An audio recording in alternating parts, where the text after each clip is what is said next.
मध्य प्रदेश में e commerce कंपनियों पर हथियार और मादक पदार्थ की बिक्री को लेकर सरकार सख्त हो गई है। बुधवार को गृह मंत्री नरोत्तम मिश्रा ने अमेजॉन और फ्लिपकार्ट को चेतावनी दी। गृह मंत्री ने कहा कि जबलपुर प्रशासन ने फ्लिपकार्ट कंपनी को चाकू और अन्य आपत्तिजनक सामान स्क्रीन से हटाने के आदेश दिए हैं। संभवतः उन्होंने हटा दिया होगा। मिश्रा ने ई कॉमर्स प्लेटफॉर्म अमेजॉन और फ्लिपकार्ट से नशे और हथियार की चीजें हटाने का आग्रह किया है। उन्होंने कहा कि ऐसा नहीं करने पर हम अगले कदम के बारे में सोचेंगे। बता दें, ई कॉमर्स कंपनी से हाल ही में मादक पदार्थ और चाकू जैसे हथियार खरीदी के मामले सामने आए हैं। राहुल गांधी पर निशाना साधते हुए उन्होंने कहा कि मॉब लिंचिंग की शुरुआत 84 के दंगों में कांग्रेस के लोगों ने हमारे सिख भाइयों का कत्लेआम करके की थी। उन्होंने चुनाव देखकर यूपी में ही मॉब लिंचिंग दिखाई देती है, उन्हें केरल में मॉब लिंचिंग दिखाई नहीं देती। केरल में एक एक भाजपा कार्यकर्ताओं को 84 घाव लगे हैं। दरअसल राहुल गांधी जी जो कह रहे हैं कि 14 के बाद आई है, उन्हें शायद ज्ञान का अभाव रहा होगा उन्हें कि मॉब लिंचिंग की शुरुआत कश्मीर से हुई थी। 84 के दंगों में कांग्रेस के लोगों के द्वारा मॉब लिंचिंग की शुरुआत हमारे सिख भाइयों का कत्लेआम करके की थी। मैं उनके ज्ञानवर्धन को नहीं कह रहा हूं, पर उन्हें मॉब लिंचिंग सिर्फ यूपी में ही दिखाई देती है चुनाव को देख के। केरल में दिखाई नहीं देती होगी। केरल में एक एक कार्यकर्ता के 84 घाव लगे हुए हैं, छेद कर दी, पूरी छलनी बना दिया शरीर को।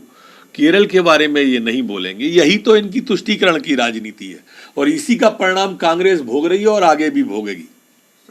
गृह मंत्री ने कहा कि मुख्यमंत्री शिवराज सिंह ने मंगलवार को साफ कह दिया है कि बिना ओबीसी आरक्षण के हम चुनाव में नहीं जाएंगे। विधानसभा में स्थिति साफ हो गई, लेकिन इससे कोई संशय नहीं रह जाता है। मिश्रा ने बताया कि सार्वजनिक संपत्ति को नुकसान पहुंचाने वालों से वसूली वाला बिल आज विधानसभा में प्रस्तुत होगा। उन्होंने कहा कि संभवतः गुरुवार को उस पर चर्चा होगी।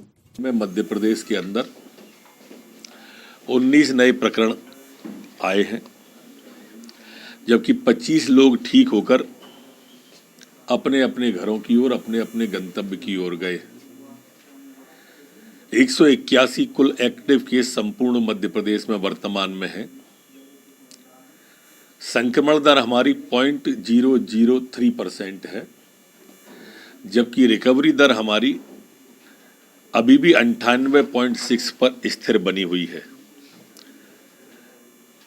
पिछले 24 घंटे में 61,604 सैंपल कोरोना के लिए गए हैं। ये फ्लिपकार्ट कंपनी है या अमेजन कंपनी है जो ई कॉमर्स का प्लेटफॉर्म है। हमने जबलपुर में तो वर्तमान में जो फ्लिपकार्ट कंपनी है उसको ये चाकू और इस तरह के आपत्तिजनक सामान अपने स्क्रीन से हटाने के आदेश कर दिए हैं। लिखित में आदेश उनको भेज भी दिया है। संभवतः उनने हटा दिया होगा, नहीं हटाएंगे तो हटवा देंगे।